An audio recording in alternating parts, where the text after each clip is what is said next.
जे सरकार एवं बीएमसी करुच्ची कौन कहाँपाई कौ उद्देश्य एवं केउथिपाई कहा स्वार्थ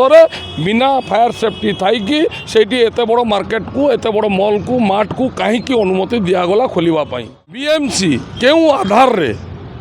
एत बड़ सुपर मार्केट को सही अनुमति देला फायर सेफ्टी कौन प्रकार न थी कि दुखदायक घटना कहि आज्ञा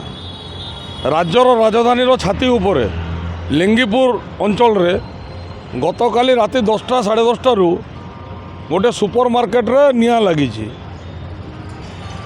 लज्जा लगे कथा बीएमसी बर्तमान ये प्रश्न उठुची बीएमसी उपर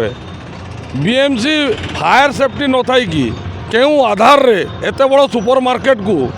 सही अनुमति देला परमिशन देला मार्केट खोलवाई आपड़ जानिले आश्चर्य हेबे से सुपर मार्केट रो एक्जिस्ट आउ एंट्रांस गोटे मात्र रास्ता रही एवं निआटी जो जगार लगी सेठी विंडो भी नहीं। धन्यवाद देबू अग्निशम विभाग कर्मचारी मानू दीर्घ 12 ରୁ 13 घंटा है निरवच्छिन्न भाव में निआ लिभाई चेष्टा करुँच 6टी दमकल गाड़ी से नियोजित एवं निआ को लिभाई बर्तमान पर्यंत चेष्टा चली किंतु दुर्भाग्यर विषय बर्तमान सुधा निआ लिभि पारि नाही कि निआ उपर संपूर्ण नियंत्रण करि पारि नाहंती। एइडी प्रश्न उठुची जे बीएमसी क्यों आधार रे एत बड़ सुपर मार्केट को सही अनुमति देला फायर सेफ्टी कौन प्रकार न थी कि आपड़ देखिए विगत दिन में भुवनेश्वर सहर विभिन्न होटेल एवं मॉल रे ए प्रकार घटना घटी सारी तापर सरकार तरफ तत्परता देखा देइथिला एवं विभिन्न अंचल को जाई परिदर्शन करी प्रशासन तरफ तदंत करा जाइथिला बिना फायर सेफ्टी रे कौन होटेल किंबा मॉल को अनुमति देवा कथा नुह। एइटी बारंबार मु कहूँ बीएमसी रो अपारगता जो बीएमसी रो अपारगता जो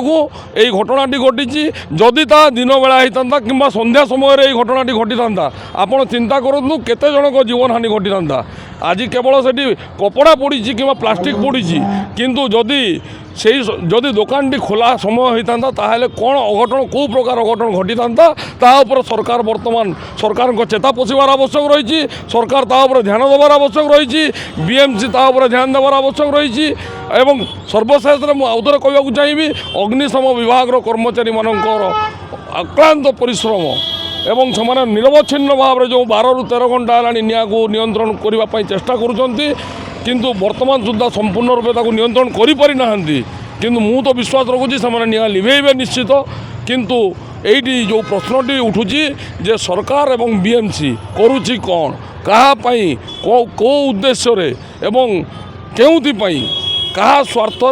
बिना फायर सेफ्टी थी कि से एत बड़ मार्केट को एत बड़ मॉल को मार्ट को कहीं अनुमति दिगला खोलवाई।